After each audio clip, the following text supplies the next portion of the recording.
Alors dans cette vidéo, nous allons démontrer, nous allons corriger l'interrogation du 19 septembre qui était pour le sujet de gauche, montrer cette proposition pour tout n appartenant à grand N étoile, hein, à partir de n égale 1. Donc j'ai recopié, vous devez commencer systématiquement quand vous répondez à la question par poser Pn, deux points, entre guillemets, l'hypothèse que l'on veut montrer pour tout n, donc la proposition qu'on veut démontrer pour tout n, et ensuite définir ici n comme étant un antinaturel non nul, puisqu'on commencera à... j'ai déjà fait l'initialisation, puisque c'est quelque chose qui ne vous a pas posé trop de difficultés. Donc j'ai montré que j'ai initialisé à 1, hein, c'est la première valeur pour laquelle on veut démontrer ce résultat. À vrai dire, elle marcherait pour 0, puisque pour 0, il n'y aurait pas de somme, ça ferait 0. Ici, je remplace n par 0, ça fait 0 aussi. Alors là, j'ai décidé de commencer à 1, hein, tant pis. On fait la somme de 1 à 1, j'ai remplacé ici n par 1, de k facteur de 1 moins k. Donc il va y avoir qu'un seul terme dans cette somme, c'est 1 facteur de 1 moins 1. Et ça fera 0. À droite, je calcule séparément ce qui est là et ce qui est là. Et ensuite, je regarde si c'est bien égal. Ici à droite, si je remplace n par 1, ça fait 1, facteur de 1 moins 1 sur 3, ça fait 0. Donc P indice 1, ne vous trompez pas, hein, c'est pour P1 qu'on a montré que c'était vrai, pas Pn, sinon on aurait montré pour tout ce qui n'est pas vrai. D'accord, on n'a rien fait. Alors, pour ce qui est de l'hérédité, vous commencez d'abord, puisque vous devez supposer Pn vrai, pour supposer Pn vrai, il faut définir un antinaturel n. Donc soit n comme étant un antinaturel non nul, hein, supposons Pn vrai, c'est-à-dire ceci égale ceci.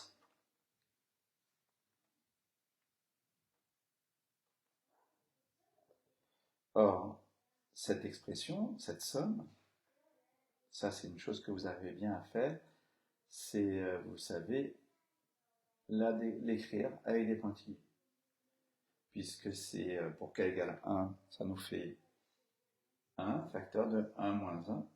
Pour k égale 2, hein, ça va varier de 1 à n, c'est 2, facteur de 1 moins 2.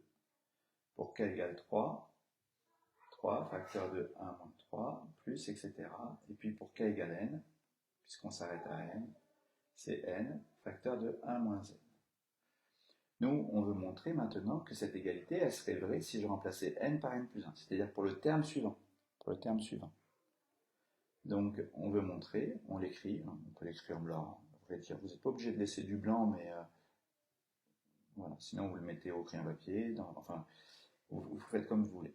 On veut montrer, mais il faut écrire la phrase « on veut montrer ».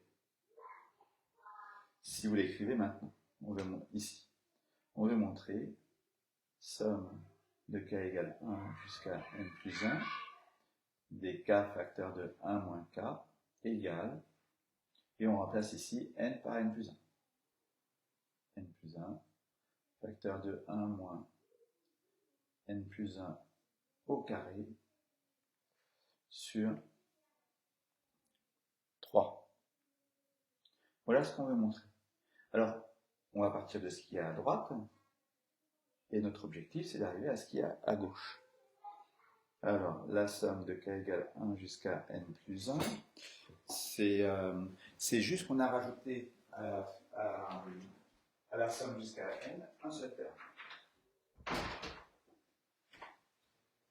Voilà, c'est-à-dire cette somme-là, c'est la même que celle qu'on a écrite ici.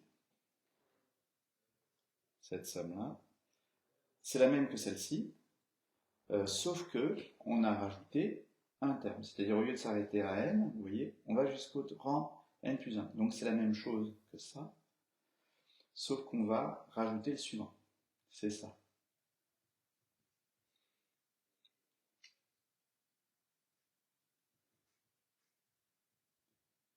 Voilà, c'est-à-dire c'est cette somme,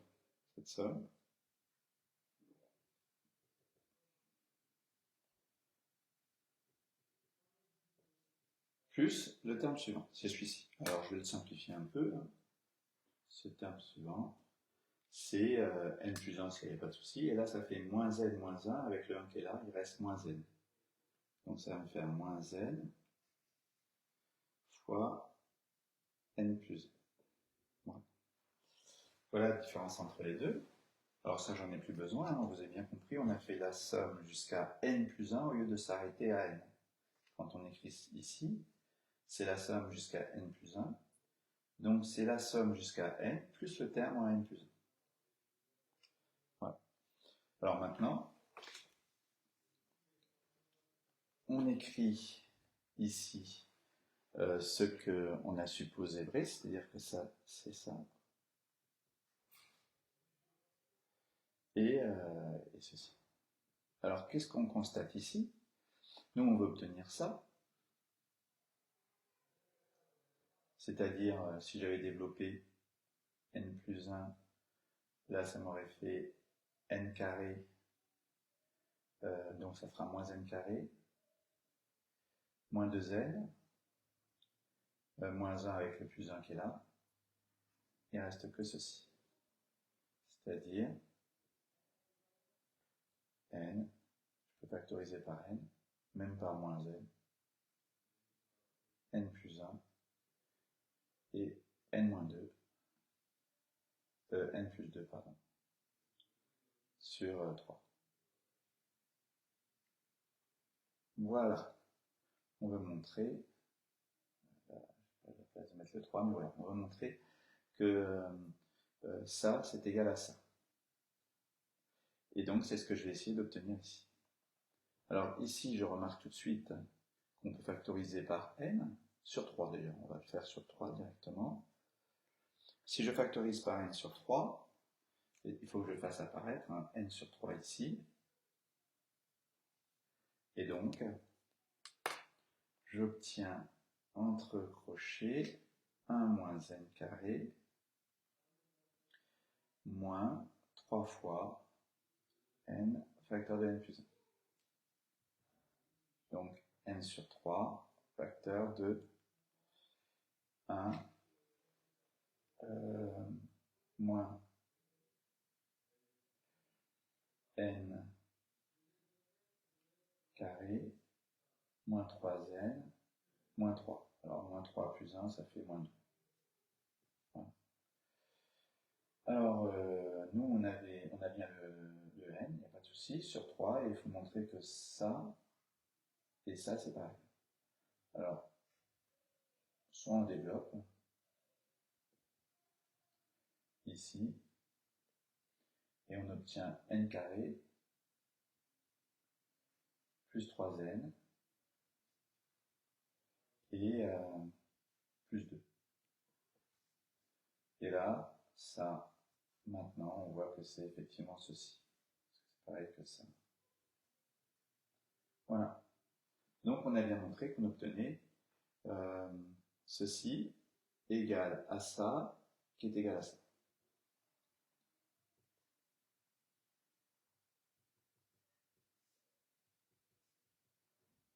Voilà. Donc on a montré par récurrence, on a montré que Pn impliquait Pn plus 1. On a montré l'hérédité. On a montré l'initialisation, l'hérédité. On a montré que, pour tout n, on a montré par récurrence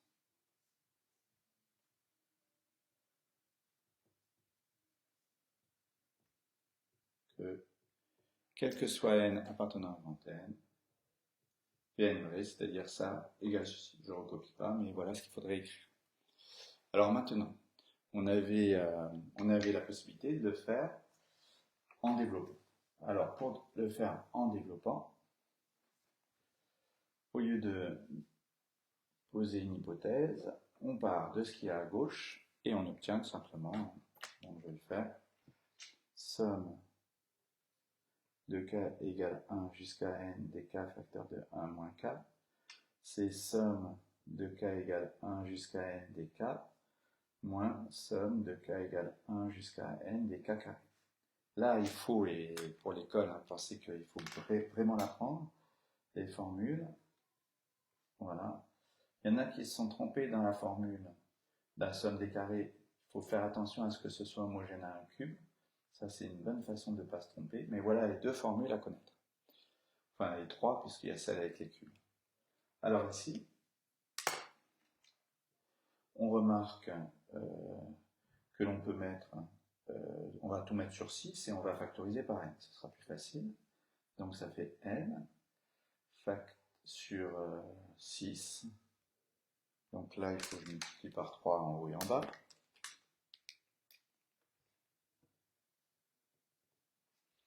Donc facteur de 3n plus 1 moins donc n sur 6, pardon. n plus 1, facteur de 2n plus 1. Ensuite, ici, je développe. Ça fait moins 2n carré. Ici, ça nous fera n plus 2n, 3n, avec le moins devant, ça fait moins 3n, plus 3n, donc il n'y a plus de n. Et en dernier, ça fait moins 1, plus 3, donc plus 2. Et j'obtiens n carré, facteur, je peux factoriser par 2, facteur de 1 moins n carré. Et en simplifiant ici le 2 et le 6, j'obtiens n facteur de 1 moins n carré sur 3, ce qu'on vous demandait justement de démontrer. Alors on va passer maintenant à la démonstration pour l'exercice 2. Si je retrouve celui du sujet de droite, comme ça je change un petit peu. Alors pour le sujet de droite, on vous donnait une suite UN. Donc pour l'exercice 2, une suite UN dont U0 était égal à 1 et UN plus 1 égale racine carrée de UN plus 6. Et on veut montrer Pn, la proposition, voilà, avec n appartenant à un grand N. Donc pour tout antinaturel. Donc l'initialisation, c'est toujours pour n égale 1 ici. Non, cette fois c'est pour n égale à 0, pardon. On a U0 qui vaut 1. Est-ce que c'est inférieur à 3? Oui. Donc P0, cette fois-ci c'est P0 qui est vrai. Voilà, puisqu'on a fait l'initialisation à 0. Alors ensuite, pour l'hérédité. Pour l'hérédité, toujours pareil, il faut partir d'un entier naturel cette fois-ci qui peut être nul. Hein. Donc soit, voilà, pour supposer la proposition au rang n vrai. Supposons Pn vrai. C'est-à-dire Un inférieur ou égal à 3. Ensuite, nous ce qu'on veut, c'est montrer que Un plus 1, donc on veut montrer la proposition au rang n plus 1, donc Un plus 1 inférieur ou égal à 3. Donc comment arriver de là à là? Un plus 1, ce n'est rien d'autre que ça. Donc on va essayer d'obtenir ceci à gauche. Pour arriver à ceci, d'abord on va faire plus 6 de chaque côté. Pas besoin de justifier quand vous ajoutez quelque chose de chaque côté. En revanche, si vous utilisez une fonction, en l'occurrence ici, il va falloir utiliser la fonction racine carrée, il va falloir préciser pourquoi on garde l'inégalité. Donc il faut bien rappeler que la fonction carrée est croissante sur R+. Voilà. Donc on ne change pas le sens de l'inégalité. Voilà. Et on obtient Un plus 1 inférieur ou égal à racine de 9. Voilà. Donc on a bien montré que Pn plus 1 était vrai. Donc on a montré, on a l'hérédité. Pn entre n, Pn plus 1. Voilà. Si j'avais eu à démontrer par récurrence ceci, là j'aurais eu 6, là j'aurais eu racine de 6, voilà, racine de 6, et donc ça aurait été positif, donc j'aurais eu, puisque supérieur à racine de 6, c'est supérieur à 0, et donc j'aurais eu cette propriété, si j'avais voulu montrer celle-ci, ce qui aurait été plus judicieux et plus rigoureux d'ailleurs, parce que quand j'ai pris la racine ici, j'ai supposé que ça existait, c'était positif, ce qui était peut-être un petit peu... oui, ça manquait un peu de rigueur. Donc là, maintenant qu'on a montré l'hérédité et l'initialisation, qu'on a fait une initialisation, conclusion, on a montré par récurrence que quel que soit n, un est inférieur ou égal à 3. Voilà. On ne va pas mettre du qui, mais voilà. Mais c'est voilà comment on rédige.